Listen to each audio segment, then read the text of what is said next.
Devi Apriani dengan IMPM 2203090036.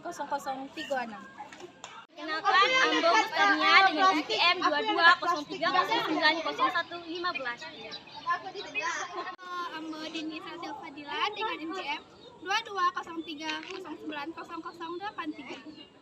Halo, perkenalkan Ambo M. Fajri Mosa dengan MPM 22030901 dan 04. Perkenalkan, nama Ambo Camelia Terapika dengan IMPM 2203090096.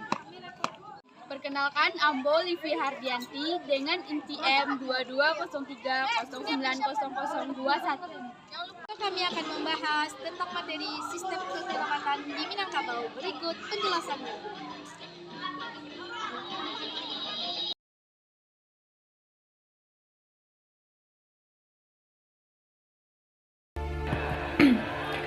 Baiklah, di siku Ambo akan menjelaskan tentang sistem kekerabatan matrilineal di Minangkabau. Orang Minang yang bersukukan Minangkabau merupakan satu-satunya etnis budaya di Indonesia yang menganut sistem keturunan matrilineal. Adapun sistem keturunan matrilineal tersebut merupakan sistem yang mengambil keturunan dari ibu, berbeda dengan suku-suku lainnya yang ada di Indonesia. Sebagaimana yang diketahui, suku Minangkabau atau dengan aturan matrilinealnya itu berumur lebih tua atau lebih dahulu ada sebelum ajaran Islam itu masuk ke ranah Minang.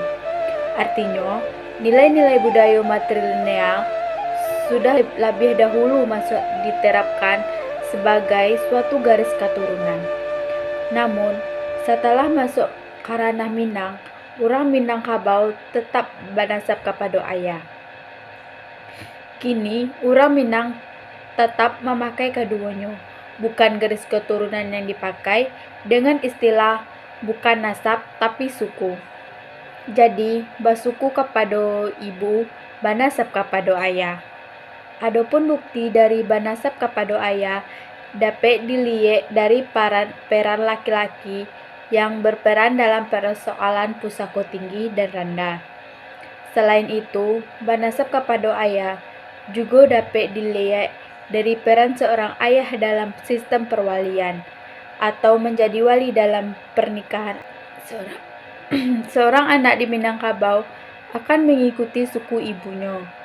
Ayah tidak dapat memasukkan anaknya ke dalam sukunya sebagaimana yang berlaku dalam sistem patrilineal. Segala sesuatunya diatur menurut garis keturunan ibu. Sistem matrilineal sulit dibantah karena itu merupakan dalil yang Allah hidup, tumbuh dan berkembang di Minangkabau. Segala sesuatunya diatur menurut garis keturunan ibu. Indah ada sanksi hukum yang jelas mengenai keberadaan sistem matrilineal itu. Artinya, indah ada sanksi hukum yang mengikat bila orang melakukan pelanggaran terhadap sistem itu.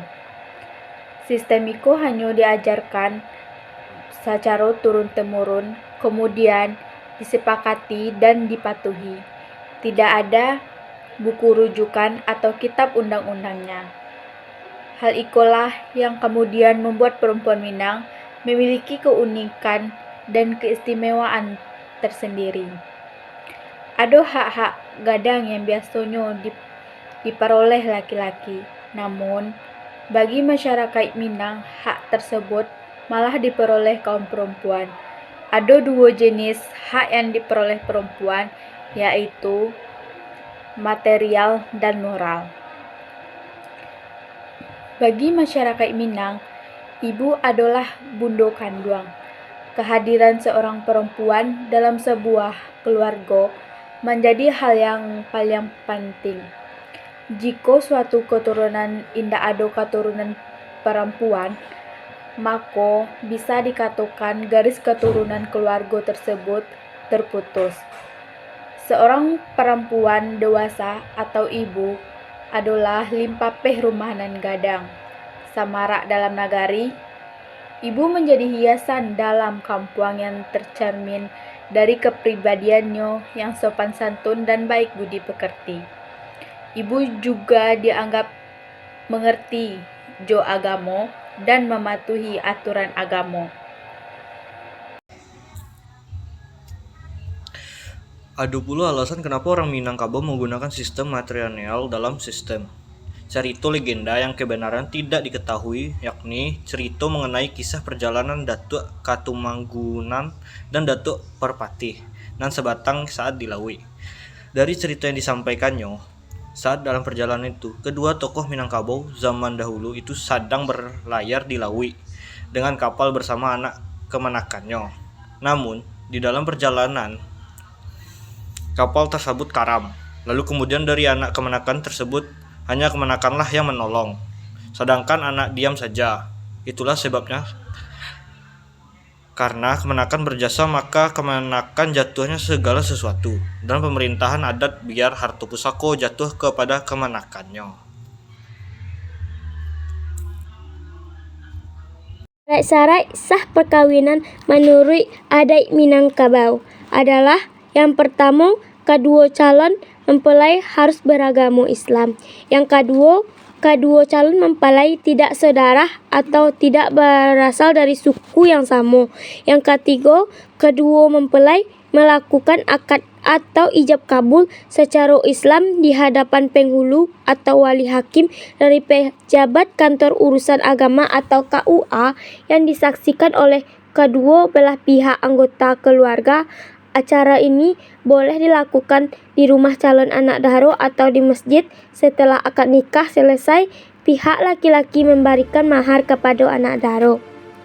Yang keempat, menurut ajaran adat dan ajaran syariah, kedua calon mempelai harus saling menghormati dan menghargai orang tua kedua belah pihak. Yang kelima, calon suami harus sudah punya sumber penghasilan tetap untuk dapat menjamin keberlangsungan hidup mereka dalam berumah tangga. Sistem perkawinan di Minangkabau.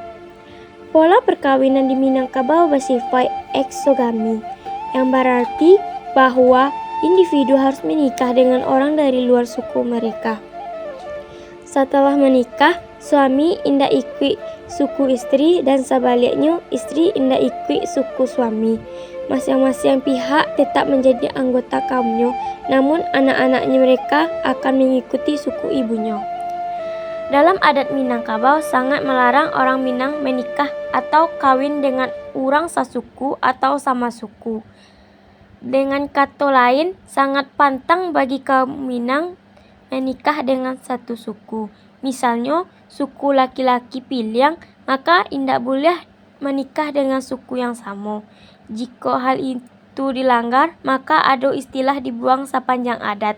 Artinya, mereka akan dikucilkan dari pergaulan masyarakat di Minangkabau. Sebagaimana kita ketahui bahwa orang Minangkabau sangat memegang dasar kehidupannya, yakni adat basandi syarak basandi kitabullah. Maka orang Minang akan taat kepada aturan ajaran agama sesuai dengan kitab Al-Quran dan sunnah Nabi. Hal ini bertujuan untuk menjaga kemurnian garis keturunan ibu, memperkuat persatuan antar suku dan mencegah pernikahan sedarah untuk menghindari cacat bawaan dan penyakit genetik. Selain dari cerita legenda tersebut, juga ada beberapa hal yang menjadi pertimbangan mengapa orang Minang menganut sistem matrilineal. Ada 3 faktor, 3 alasan mengapa orang Minangkabau itu bersuku kepada ibunya, yaitu 1. Cinta kasih. Yang mana bisa dilihat dari zaman dahulu hingga zaman kini, di mana kedekatan anak dengan ibunya lebih dekat ketimbang dengan ayahnya. Sebab keberadaan ayahnya di dalam keluarga itu lebih sering pergi mencari nafkah ketimbang ibunya yang sering di rumah menjaga anak-anaknya. Berdasarkan hal itu, orang Minang kemudian menjadikan garis keturunan ibu sebagai garis keturunan suku karena posisi ibu sangat dimuliakan yang tidak bertentangan dengan ajaran agama Islam. Yang kedua, alasan matematis. Faktor matematis peranan ibu dibandingkan ayah, di mana dalam hal ini Datuk Yus Perpati melihatnya dari sisi peran ibu di dalam bertani. Umpamonyo, ayah dan ibu sama-sama mengelola sawah, akan tetapi asetnya lebih banyak ibu daripada ayah. Yang pertama, sekali mereka punya benih yang sama, namun yang punya sawah kan ibu. Selain itu, dalam proses pengelolaan sawahnya pun, mulai dari setelah menanam hingga panen, peranan ibu pun lebih banyak ketimbang peranan ayah. Tidak hanya itu, juga menjelaskan hadis Rasulullah yang menjelaskan orang yang dimuliakan setelah Rasul adalah ibu, kemudian baru ayah. Artinya, 3 kali ibu, kemudian yang keempat baru ayah. Yang ketiga, secara logika, di mana seorang anak lahir dari rahim ibu itu sudah pasti anak dari ibu tersebut, tapi alun tentu itu dari anak ayahnya karena bisa saja hal itu terjadi karena kecelakaan.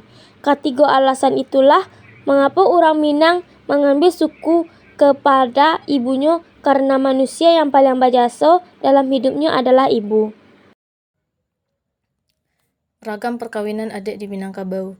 Yang pertama, perkawinan ideal merupakan bentuk perkawinan yang paling diinginkan, yang mana antara anggota keluarga dake seperti anak dari kemanakan. Dalam konteks itu, istilah pulang ke mama berarti menikahi anak mama, sedangkan pulang ke bako berarti menikahi kemanakan ayah. Perkawinan ideal bagi masyarakat Minangkabau antara awak sama awak.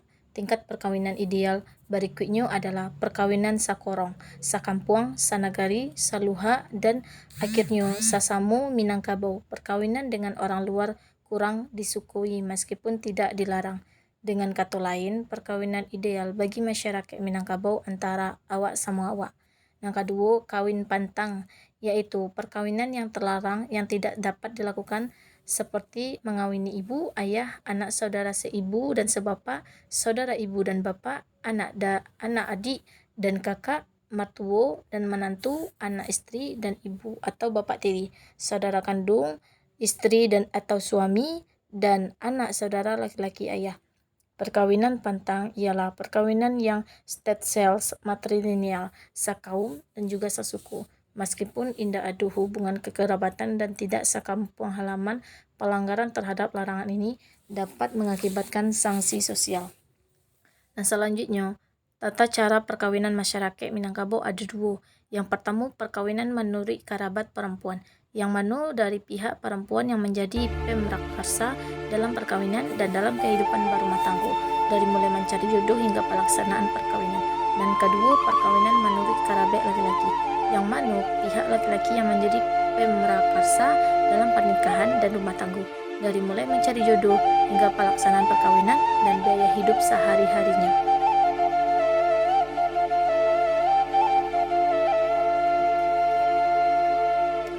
Proses meminang secara umum ada 7 tahap dalam sistem adat perkawinan di Minangkabau. Yang pertama, manapik bandua, yang mana proses manapik bandua ikut dilakukan dengan mengutus orang kepercayaan keluarga pihak padusi untuk menyampaikan maksud keluarga pihak padusi kepada keluarga pihak laki-laki. Dan proses itu awalnya hanya berlangsung antara sepasang ibu bapak dari pihak padusi dan pihak laki-laki, dan pihak padusi datang dengan membawa sirah lengkap. Yang kedua, meminang. Nah, pada kesempatan itu dari kaum kerabat laki-laki telah ada, maka dilakukan proses meminang. Nah, orang kepercayaan pihak padusi ditambah dengan salah seorang mamanya datang meminang ke kaum kerabat laki-laki, dengan pinangan disampaikan ke mama atau penghulu datuk laki-laki. Hal itu sesuai dengan pepatah Minang, kawin jo nenek mama, nikah jo perempuan. Nah, ketiga, batimbang tando. Acara batimbang tando bisa dikatakan dengan acara ikatan pertunangan, di mana kaum kerabat pihak perempuan dan bersama-sama datang ke rumah kaum kerabat laki-laki dengan membawa sirah pinang. Batimbang tando dilengkapi dengan benda sebagai tanda yang bentuk cincin emas, kain tenun ataupun keris, tetapi sekarang lazim dilakukan dengan bertukar cincin. Dan selanjutnya, menikahkan. Proses menikahkan sesuai dengan kesepakatan kedua keluarga pada hari dan tanggal.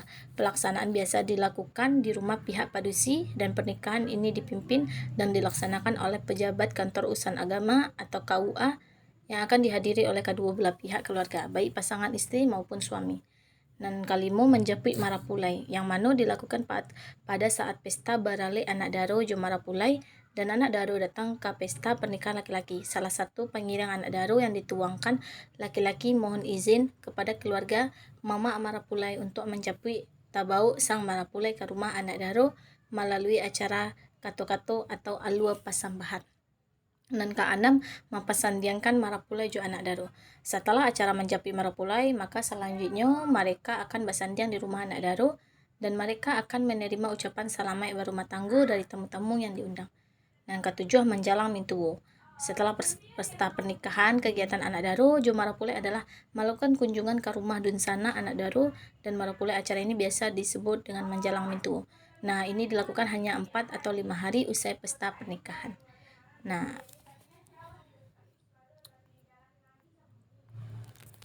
Selanjutnya, sistem waris di Minangkabau.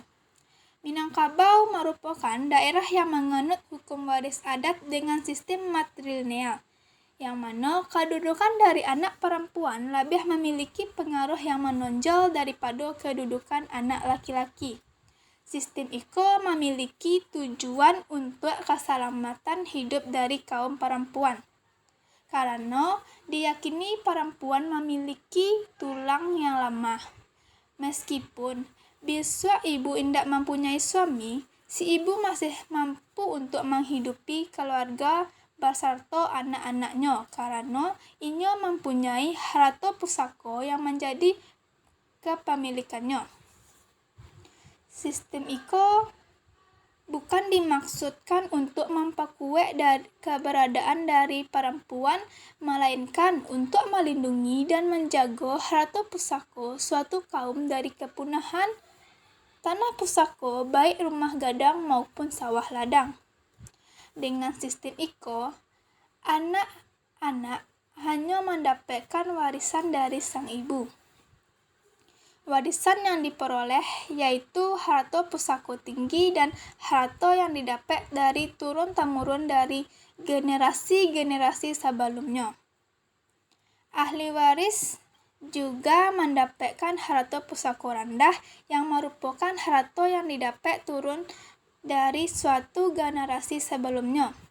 Harta pencarian yang diperoleh taruko dan pembelian akan jatuh kepada keturunannya yang tergolong sebagai harta pusaka rendah.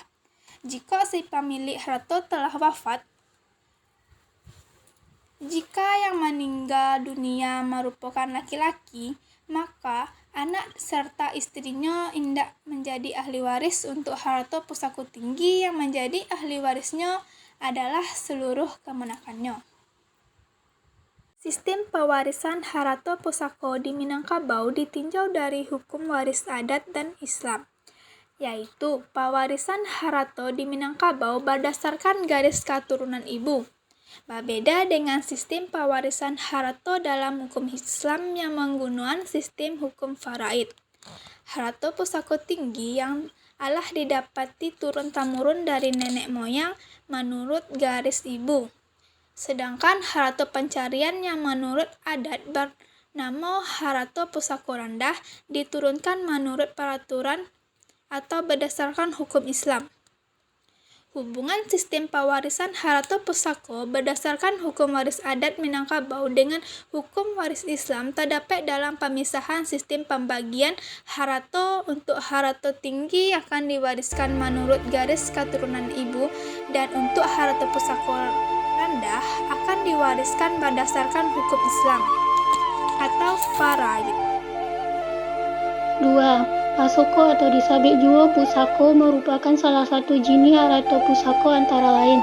Pusako mempunyai harta materi yang dipunyai dari orang yang telah meninggal dan bisa dipindahkan ke orang lain karena peristiwa hukum. Yaitu perbedaan antara sako dan pusako adalah jenis sako itu sendiri merupakan jenis warisan imaterial. Sedangkan pusako adalah warisan berupa materi dibedakan karena membedakan antara hadiah dan tidak disebabkan dek kematian, tapi disebabkan dek tindakan hukum yang inyo lakukan saat inyo masih hidup di dunia. Minangkabau pada mulanya hanya punya ciek jenis harta, yaitu harta pusako. Haratoko ditunjukkan untuk memenuhi kebutuhan keluarga dan merupakan harato basamo kasado anggota keluarga. Wajib bagi laki-laki dan ala dewasa untuk mempunyai tanggung jawab untuk mengembangkan harato warisan. Ba'ansu-ansu seiring waktu berjalan. Muncullah istilah baru mengenai harato pusako, yaitu harato pusako randa. Aset warisan dan randa ko timbul dek karena kebutuhan anggota keluarga yang semakin meningkat, sehingga diperlukan aset pencarian dan disebut juga sebagai aset warisan dan randa. Jo caro iko diketahui istilah pusako tinggi jo pusako randa.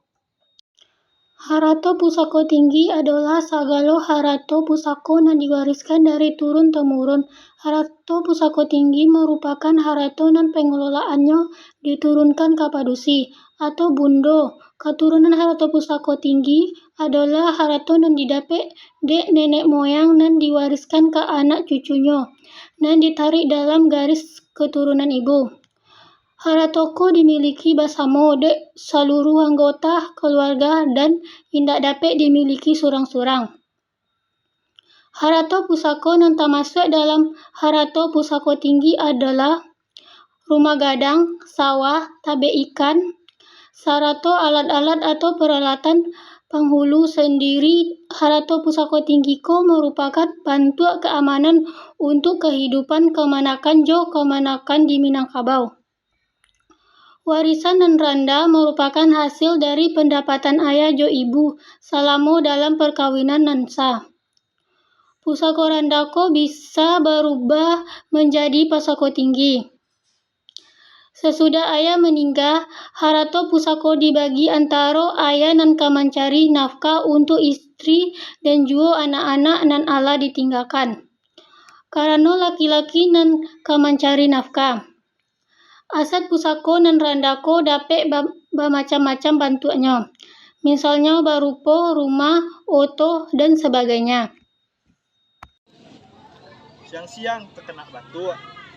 Anak senang nonton Teletubbies. Cakep. Kulihat teman-teman lah mengantuk. Tenang, presentasi kami telah habis. Assalamualaikum warahmatullahi wabarakatuh.